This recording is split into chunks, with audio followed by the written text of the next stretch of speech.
This is White Plains Week, the weekly roundup of White Plains, Westchester, and world news. With John Bailey, editor and publisher of the daily internet newspaper White Plains Citizen Net Reporter, WPCNR.com. Jim Benerofe, editor and publisher of SuburbanStreet.com and WhitePlains.com. And me, Peter Katz, formerly with NBC, ABC News, and stations from Boston to Los Angeles. White Plains Week, what's happening, who are the newsmakers, what's in store for the future. The views and opinions expressed on this program are solely those of the participants. White Plains Week is presented on Optimum Cable Channel 76, Verizon Fios Channel 45, and on the internet at whiteplainsweek.com, youtube.com, and wpcommunitymedia.org. Now, White Plains Week. Good evening, Mr. and Mrs. and Ms. White Plains, Westchester, and the world. And batten down the hatches. It's election season. John Bailey with Jim Benerofe, the Dean of the School of Journalism in White Plains, New York, USA, and the anchor for all seasons, Peter Katz. And right now, time for the headlines. And here are the headlines for the week of September 22nd, 2017. Jazz Festival has most successful year ever. Milagros Lacuna challenges White Plains transparency on police statistics. County executive issues executive order forbidding police in county from questioning immigrants on their citizen status. Westchester County Association calls on county to court Amazon for its headquarters. Meanwhile, County Exec Challenger, State Senator George Latimer says Astorino should pay for airport mailing. We will have the most disturbing Trump the President report yet. Former Councilman William Brown Jr. dies. The Library Foundation Gala is coming up October 25th. Reservations should be in by October 10th. Peppy, Little Sure Shot Devon Perry, is a perfect Annie Oakley. Adam Kemmerer is a Frank Butler, the irresistible sharpshooter she can't resist. They bring back the wild, wild West in Annie Get Your Gun, opening Westchester Broadway Theater's fall season. Thank you, Jim. And now let's go to the White Plains Week Roll a Newsreel, and that is the shot of the huge crowd down on Court Street that appeared for the last Sunday of Jazz Festival last week. Kevin Nunn, the head of the bid, said it was a great crowd, and the whole week was very successful. The most successful jazz festival ever. In fact, at that stage, performing over on the Court Street area, and at one concert over at the Performing Arts Center, they had 150 seats sold, and it had 150 more walk up the night of the show. So it was really a great festival, and he hopes to really expand it next year, but that depends on his partners. So it was about let's say 250 to 300 in a 400-seat theater. Well, that's not bad. Not too jazz, bad. Okay. Jazz is great. It's really making a comeback. And now there was the campaign in White Plains started up again after the excitement over the primary. I guess it was last week. Right? Yeah. It was 2 weeks ago.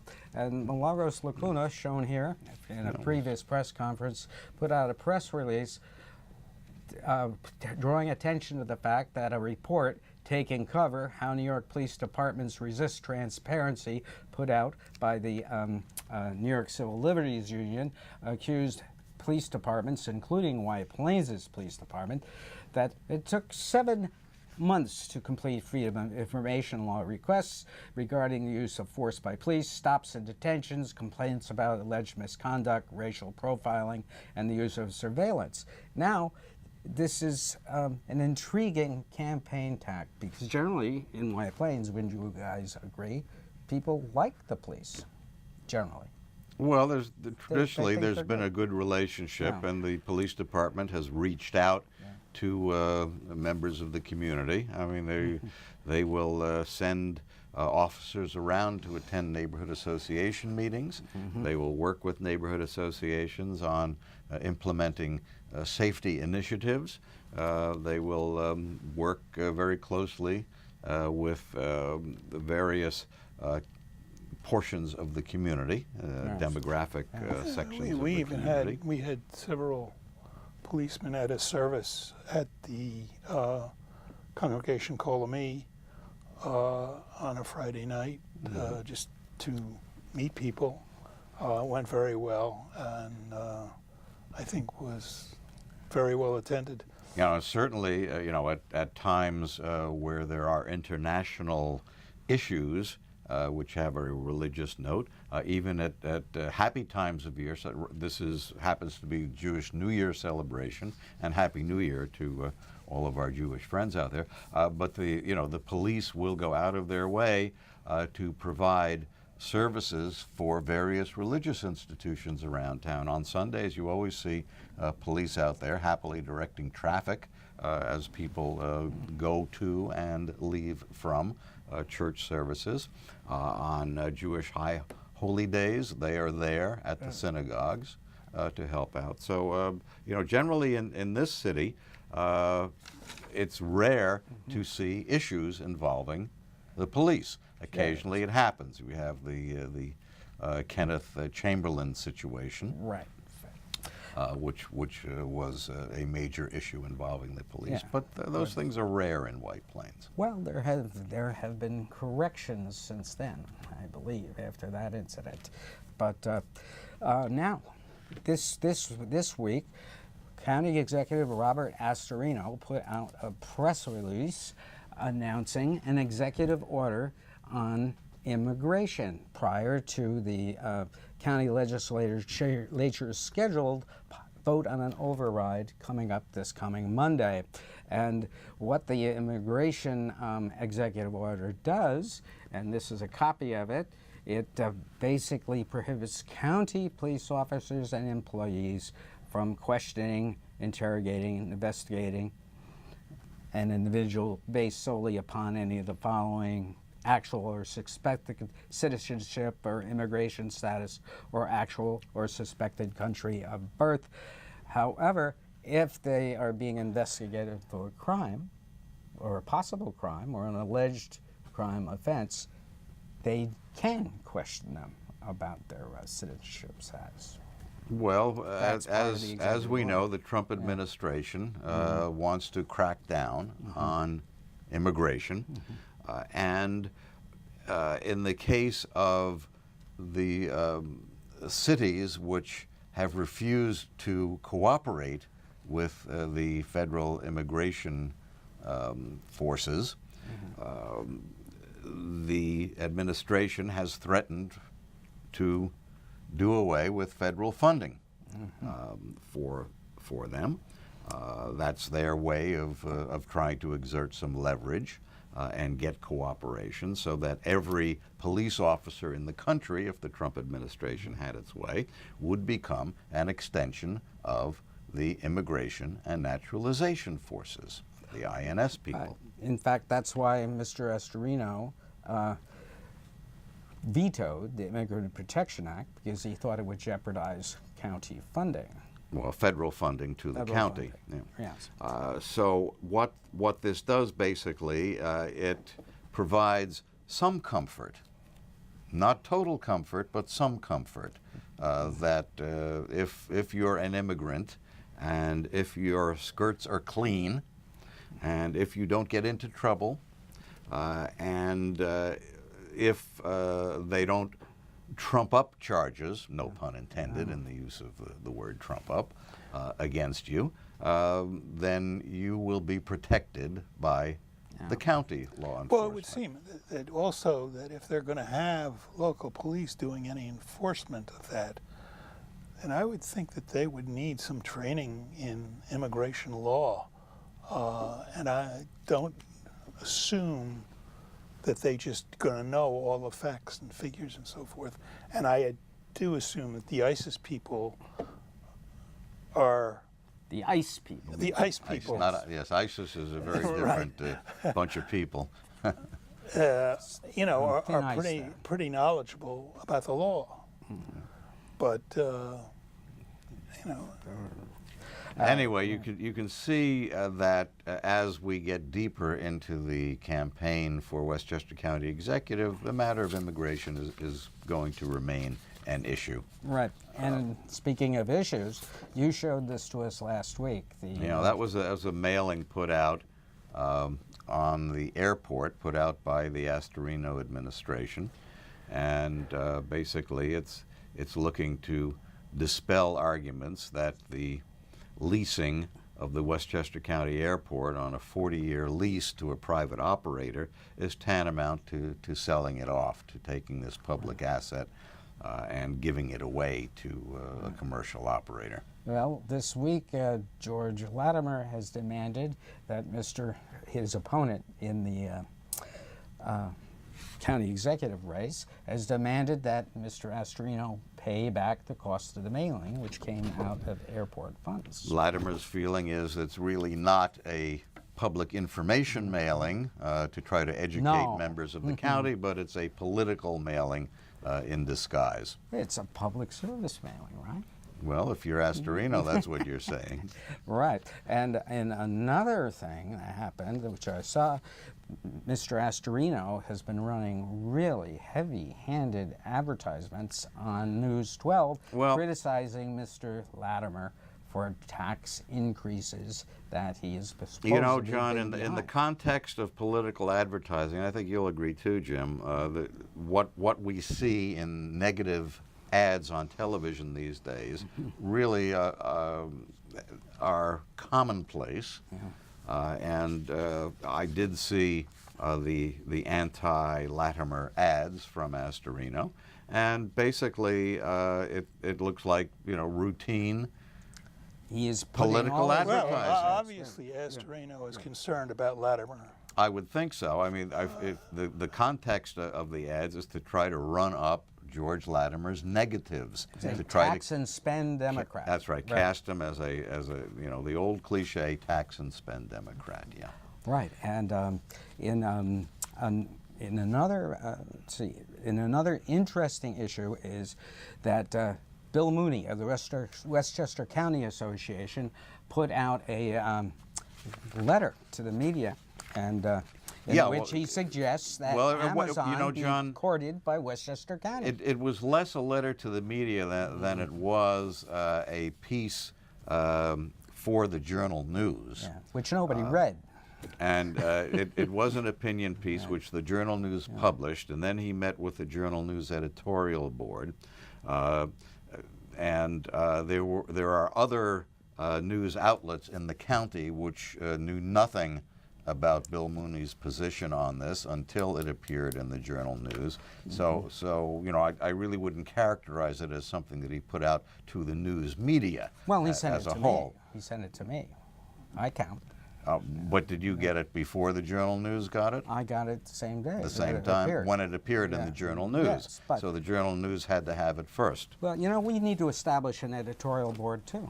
Yeah. Just come in and meet with the three of us. But anyway, so we'll buy you lunch. Mooney's, as you may know, Amazon, the retailing giant online operation, has its headquarters in Seattle, and they want to set up a second headquarters somewhere in the United States, probably on the East Coast. They're on the West Coast, so why not go to the East Coast?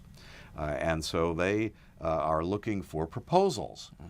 They suggest that their headquarters will create 50,000 new jobs for whichever community they decide to go into. It's been guesstimated that in terms of space, they would occupy something like 350,000 square feet. Do you think they fit in the FASNY site?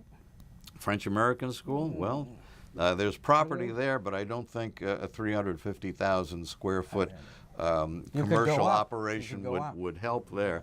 But where would you put this in White Plains? Possibly the New York Hospital property. That's possible.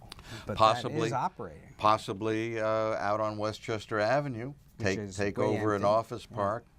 Plenty of land out there. Yes, get some traffic out There are other locations, former corporate headquarters here in Westchester, maybe even in Rockland.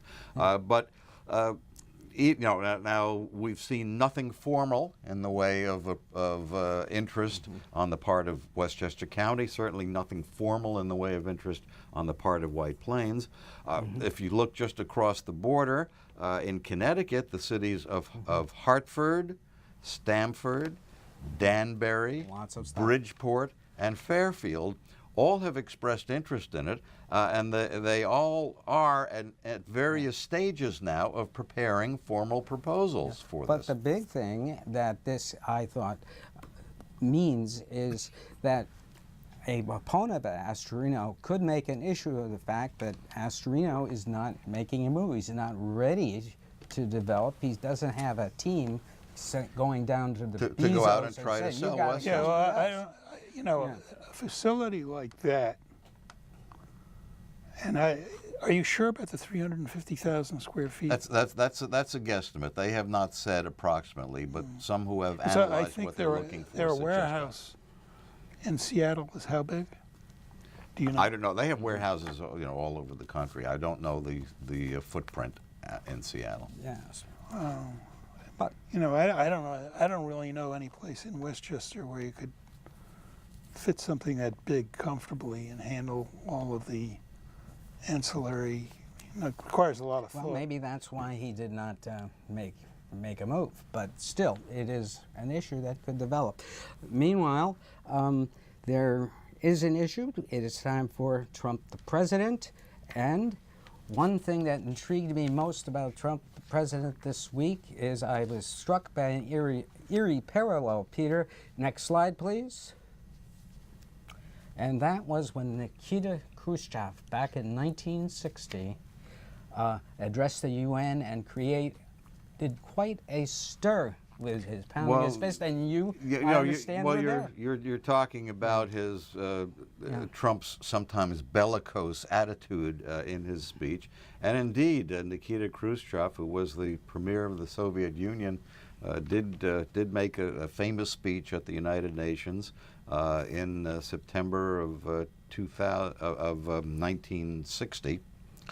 And yes, I was there. I happened to, I was in kindergarten at the time, but I happened to be covering it for WBUR and WMEX radio in Boston. In fact, this was, looking through my scrapbook, this is the credential that I found in my scrapbook from that time. You see the United Nations symbol there, and you had to wear that. Of course, there was very, very tight security. And I was at the United Nations on the day that Khrushchev took off his shoe and started banging it on So on you the actually table. saw him taking that shoe and hitting it. And I heard it, and I couldn't find it, but somewhere in my files I have an audio tape that I had fed to Boston. Was of the that. shoe made in Russia or the United States? Or maybe Japan. That's a very good question, because It was tight. That's why he had taken it off. the Soviets at that time, if I recall correctly, had their embassy on Park Avenue, and at some point in the afternoon, I have a very hazy, shouldn't be hazy, but it is hazy memory of being out on Park Avenue with Khrushchev out on the balcony of the Soviet Uncle embassy Nikita. or consulate, or Yes. whatever it's called. I guess a consulate mission to the UN, I suppose it was. With all of the news media, in a rope line put up by the police, and Khrushchev, making a spectacle. Amazing of his that it appearance. actually went out on the balcony Yeah. at that time. during And Cold- anyway, so Moving on to the present. that all came back Rushing to me, back. rushing back because of Trump at the UN this week, which now has led to Trump tweeting against North Korea and North Korea threatening to test a hydrogen bomb over the Pacific. North Korean President Kim Jong-un responded to President Trump's threats against his country by calling Trump deranged, calling him a gangster fond of playing with fire, and calling Trump a frightened dog. The Trump Inauguration Committee raised $107 million to pay for the Trump inauguration and parade and entertainment and inaugural balls. The Obama Inauguration Committee raised a little over $50 million to pay for Obama's first inauguration, which attracted more than twice the number of people and had about 3 times the number of events as did Trump's inauguration. So in the 8 months since Trump's inauguration, the Trump Inauguration Committee has not disclosed how much it actually spent and what it spent the money on. When MSNBC News this week asked what happened to the money, it got no comment for an answer. MSNBC News did find out, however, that the Trump Inauguration Committee is not bound by campaign finance rules and can do whatever it wants with the money, even using it to pay the legal expenses of Donald Trump and members of his family in the Russia investigation, or the Trump Inauguration Committee can just give the money to Trump to put into his pocket. Of course, in that case, he'd have to report the gift on his tax return, and we'd all find out about it, because we all have... We'll see his tax returns, right? Right. Yeah. The latest version of Trump Care likely will come up for a vote in the Senate on Wednesday. The latest version is even worse than the previous versions.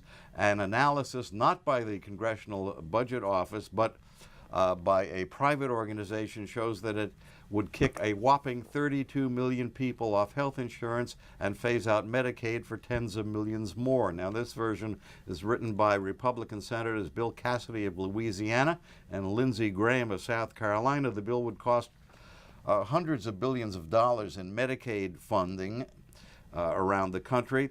It would use that money to pay for a tax cut for the richest people and corporations. Several states hardest hit are Republican, amazingly, including Arizona, Nevada, Kentucky, Arkansas, and Cassidy's own state of Louisiana, which would lose $2 billion right out of the starting gate.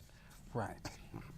Coverage for pre-existing conditions would no longer be a federal mandate. Insurance companies could charge whatever premiums they want if you have a pre-existing condition, maybe even $10,000 a month. How about that? Well, we all could afford that, right? Sure. Now, because the rule regarding reconciliation runs out Saturday at midnight, the Republicans have only until then to try to pass it with 51 votes. After that, it would take 60 votes to pass. Democrats are working on a plan to shut down everything until after Saturday night in an effort to block a vote. Cassidy appeared on the Jimmy Kimmel Late Night Show on ABC and lied about the contents of the latest repeal and replace Obamacare bill. The following night, Kimmel called him a liar on the air and invited him to come back and take a lie detector test. Very good. Now, we talked about Trump's speech at the United Nations in which he threatened to totally destroy North Korea. Even his chief of staff, General John Kelly, was shocked and distressed by the speech. Photos show Kelly slumped over with his head in his hands. Other photos show world leaders looking equally shocked and dismayed at what Trump was saying. Trump insulted underdeveloped countries. He expressed nationalist and isolationist views. He received only a smattering of applause during the speech, and some remarks actually produced audible gasps. Former Trump campaign manager Corey Lewandowski, who Trump fired and replaced with Paul Manafort, says if anyone in the Trump campaign or White House is found to have conspired with Russia, they should go to jail and rot there for the rest of their lives. Now, that's Corey Lewandowski speaking. Trump spends another couple of days at his golf club in Bedminster, New Jersey this weekend, and you and I will be putting money in his company's pocket to pay for that. Fired White House Press Secretary Sean Spicer made copious notes about what was happening in the Trump campaign and in the transition and in the Trump White House. There are reported to be a bunch of notebooks filled to the brim with his contemporaneous writings of what went on. Special counsel Robert Mueller, handling the Russia obstruction of justice and Trump business investigations, reportedly wants those notebooks turned over to him. Mueller also wants a bunch of other documents from the White House. The chairman of the Senate Judiciary Committee, Republican Senator Chuck Grassley, in an apparent effort to shift the blame for the Trump-Russia situation to the FBI, is trying to get FBI agents who are working on the investigation to testify before his committee so he can ask them why the FBI didn't alert the Trump campaign to what it was learning about Russian efforts to interfere with the U.S. election and Because help they knew Trump. about it. Of course, if you're already colluding with Russia, you don't have to have the FBI telling you about it. I tell you, that dossier is so right on. Facebook has agreed to release to investigators about 3,000 of the ads bought by the Russians on Facebook during the presidential campaign. And more is being learned about the extent the Russians used Facebook to promote pro-Trump and anti-Clinton rallies during the campaign. In Florida alone, the Russians used Facebook to get crowds to attend 5 rallies for Trump. National Security Advisor H.R. McMaster declined Thursday morning to say whether Trump plans to withdraw the U.S. from the Iran nuclear deal. Secretary of State Rex Tillerson says he just plain doesn't know what Trump wants to do. The Inspector General and the Department of Health and Human Services may investigate HSS Secretary Tom Price's use of chartered jet airplanes for travel, which could have been done commercially at a fraction of the cost. Price has spent $300,000 so far for luxury jet charters since he took office. Trips that he's taken, like from Washington, D.C. to Philadelphia, could have been done on Amtrak for about $100 instead of tens of thousands on a private jet. Some of Price's charter flights took him home to Georgia, where he's been rumored considering running for governor. Oh, isn't that nice? That's what would. That's why we do this. Nobody else does That's this. what we call Hooray. chutzpah. Chutzpah. Somber note. Bill Brown passed away. Bill Brown served as a councilman in White Plains from 1993 to 1997. He then challenged Joe Delfino for mayor. That he did not win, as you know, and Delfino was mayor for quite some time after that. Brown was actually a graduate, or he at least had a master's from MIT and a PhD from Pace University. And he had a company called Brownstone Management Consultants, and it says Great community leader, too. Yeah. Always there. And now, we want to mention we took a tour of the library and the gala, and and that's the show that we did. That's on this weekend at 7 o'clock, and also on WPCommunitymedia.org and White Plains Week. It's called People to Be Heard. You'll find the series. You can see the list of shows. And Annie Get Your Gun opened at the Westchester Broadway Theater. It's a great show. Devin Perry is a wonderful Annie, and I'm just in love. And this is John Bailey saying good night for Peter and Jim and White Plains Week. This has been White Plains Week. News and commentary about White Plains, Westchester, and the world. The views and opinions expressed on this program were solely those of the participants. White Plains Week, produced by White Plains Citizen Net Reporter, and presented on Optimum Cable Channel 76 and Verizon Fios Channel 45.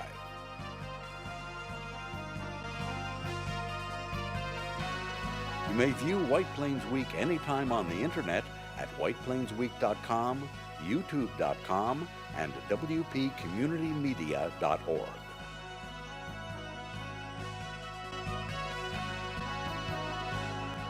For White Plains Week, this is Peter Katz speaking.